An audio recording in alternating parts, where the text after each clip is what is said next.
सभी को संतान सप्तमी व्रत की हार्दिक शुभकामनाएं।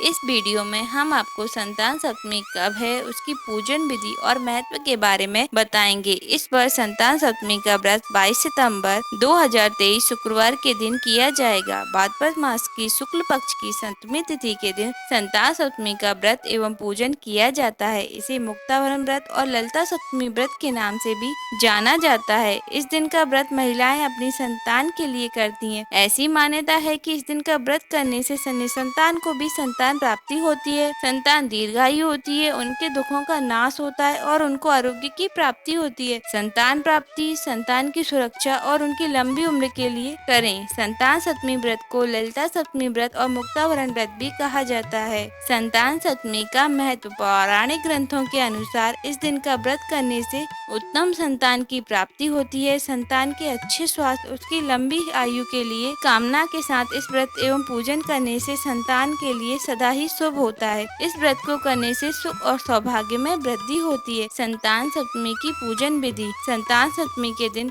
प्रातः काल जल्दी उठकर स्नान आदि नित्य क्रिया से निवृत्त होकर स्वच्छ वस्त्र धारण करें। फिर रसोई में को स्वच्छ करके भोग के लिए खीर, पूरी, मालपुए बनाएं। तत्पश्चात पूजन की तैयारी करें। पूजा के स्थान पर चौक बनाएं और उस पर भगवान विष्णु, भगवान शिव और माता पार्वती की प्रतिमा स्थापित करें। एक तांबे के कलश में जल भरकर रखें। धूप दीप जलाएं। भगवान विष्णु, भगवान शिव और माता पार्वती की प्रतिमा को दूध और जल से स्नान कराएं। फिर उन प्रतिमाओं पर चंदन का लेप या तिलक करें। तत्पश्चात अक्षत, फल, फूल, नारियल और सुपारी अर्पित करें। फिर संतान की सुरक्षा की कामना के लिए भगवान शिव को धागा बांधकर संतान सप्तमी व्रत का संकल्प लें। पूजन के समय इस मंत्र का जाप करें।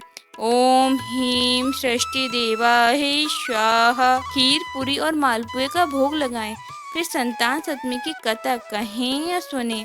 उसके बाद वो धागा भगवान शिव का आशीर्वाद स्वरूप अपने हाथ में बांध ले। संतान सप्तमी की पूजन सामग्री। शिव और पार्वती की प्रतिमा, लकड़ी की चौकी, अक्षत, रोली, मोली, केले का पत्ता, फल, फूल, आम के पत्ते, कलश। भोग के लिए 7 प्रकार के पकवान, मीठी पूड़ी, दही, कपूर, नारियल, गंगाजल, लाल कपड़ा, सुपारी, सुहाग का सामान, चांदी का कड़ा या रेशम का धागा।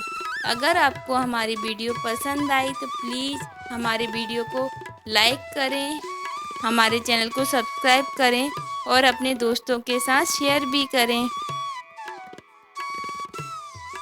संतान सप्तमी व्रत कथा। पौराणिक कथा के अनुसार यह कथा श्री कृष्ण ने युधिष्ठिर को सुनाई थी।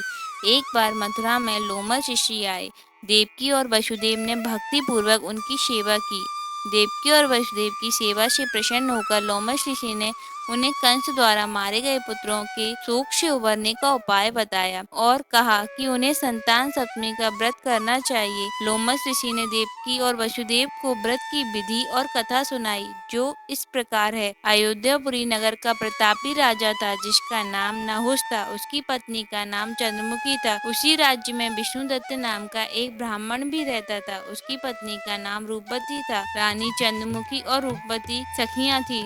दोनों साथ में ही सारा काम करती थी। स्नान से लेकर पूजन तक दोनों एक साथ ही करती थी। एक दिन सरयू नदी में दोनों स्नान कर रही थी और वहीं कई स्त्रियां स्नान कर रही थी। सभी ने मिलकर वहां भगवान शंकर और माँ पार्वती की एक मूर्ति बनाई और उनका पूजन करने लगी। चंद्रमुखी और रूपवती ने उन स्त्रियों से इस पूजन का नाम और विधि बताने को कहा। उन्होंने बताया कि हम संतान सप्तमी व्रत कर रहे हैं और यह व्रत संतान देने वाला है। यह सुनकर दोनों सखियों ने इस व्रत को जीवन भर करने का संकल्प लिया, लेकिन घर पहुंचकर रानी भूल गई और भोजन कर लिया।